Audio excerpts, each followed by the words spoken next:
তুই বুঝতে পারতেছিস না, এই কথাটা আমি কাউকে জানাতে পারবো না। আমার বাবা মা, পরিবার, আত্মীয় স্বজন আমাকে কেউ মেরে নেবে না রে। তখন আমার আত্মহত্যা করা ছাড়া আর কোনো উপায় থাকবে না। আমাকে বাঁচতে দে না, আমাকে একটু বাঁচা।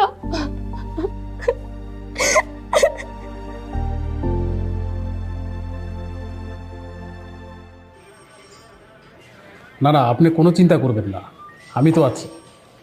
জি, হ্যাঁ হ্যাঁ, ওকে, রাখি।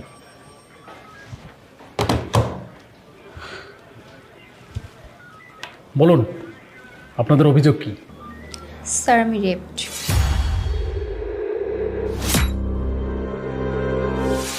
আমাকে রেপ করা হয়েছে। ও মাই গড, বলেন কি, মানে কখন? আজকে না, 2 দিন আগে। মানে তাহলে সেদিন কেন আপনি আসেননি?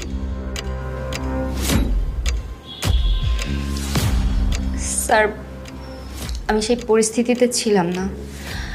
আমি মানসিকভাবে খুবই বিষণ্ণ ছিলাম।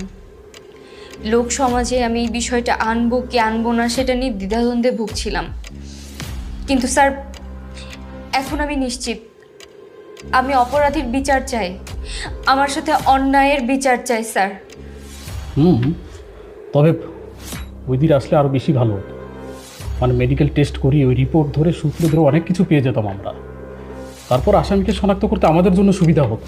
স্যার, এই অনাকাঙ্ক্ষিত ঘটনার পর তাৎক্ষণিকভাবে কি করা উচিত তা হয়তো মেয়েটা বুঝতে পারেনি। অনুগ্রহ করে স্যার একটু যদি দেখতেন অপরাধীকে শনাক্ত করা যায় কিনা। হ্যাঁ, তা তো অবশ্যই করব। আচ্ছা, আপনি একটু পুরো ঘটনাটা আমাকে একটু খুলে বলুন প্লিজ।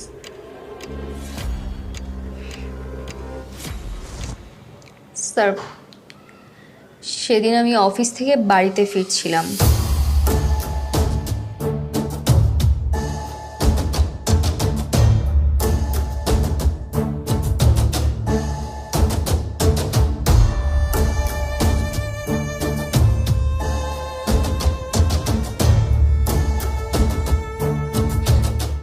তারপর তারপর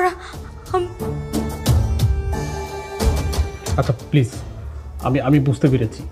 আমাকে শুধু এইটুকু বলুন যে মানে ওই দিন রাত তো অন্ধকার, আপনি তো মানে আসামিকে মনে হয় ভালো করে চিনতে পারেননি। তার চেহারা, তার চুল অথবা তার পরনে কি ছিল একটু কি মনে পড়ে আপনার? না, সেদিন আমি অন্ধকারে কিছুই দেখতে পারিনি, কিন্তু তার মুখে একটা মাস্ক ছিল।